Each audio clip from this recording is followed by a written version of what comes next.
Mga ka-junk shop, tuturo ko naman po sa inyo yung mga bakal na pasok po sa solid.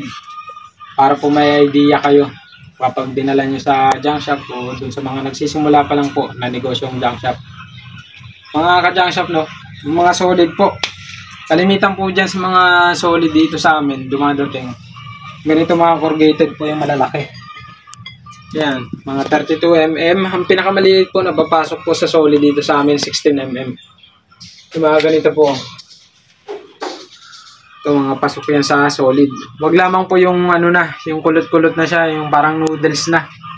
Kasi po hindi na po yung papasok sa solid. Maampaw na po yung ikarga eh. Yan, katulad po ng mga ganito, mga ka-junk shop. Kung ganito, basta hindi pundido.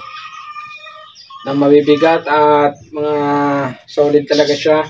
Pasok po yan, solid. Mga ka-junk shop. Tulad po nito. Pasok po yan sa solid.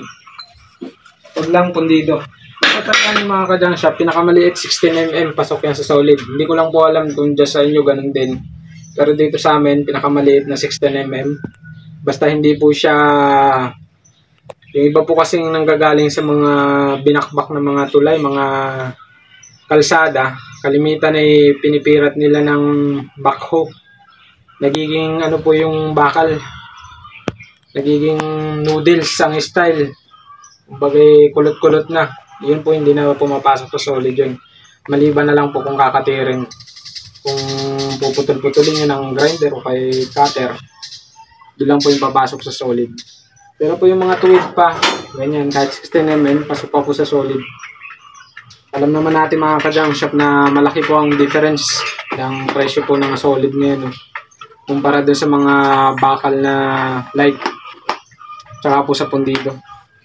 Tulad dito mga ka-junk shop, solid na, tsaka po yung malalaking angle bar, yung mga ganun, yan. Pasok sa solid po yan, malalaking angle bar, ay mga ganito. Yan. Basta mga kapal po na bakal, yung malalaking mulye, yan, pasok po yan sa solid. Kaya po tandaan nyo mga ka-junk shop, kasi sayang din po yung kikitain kung masiseparate nyo po yung solid sa hindi. Kasi kapag po nilahok lang po natin yan doon sa mga bakal natin, kasama na po yan sa assorted. Doon na po yung papasok sa presyo ng assorted na bakal. Sayang din po yung taas, yung dagdag na presyo ng solid. Pag po sinapalit natin.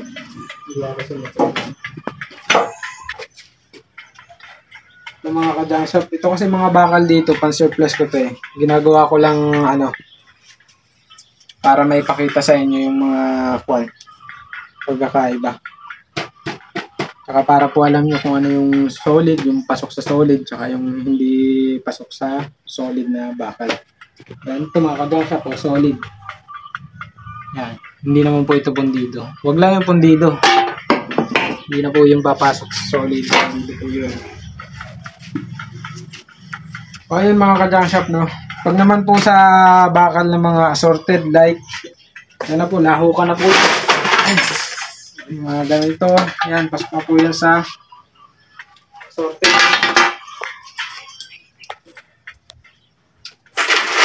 Mga bakal na assorted. Sayo lang po, kasi sayang din yung presyo ng solid, baka hindi nyo na segregate. Tapos sa susunod, pagka kayo nagde-dispose, iwalay nyo na po yung solid.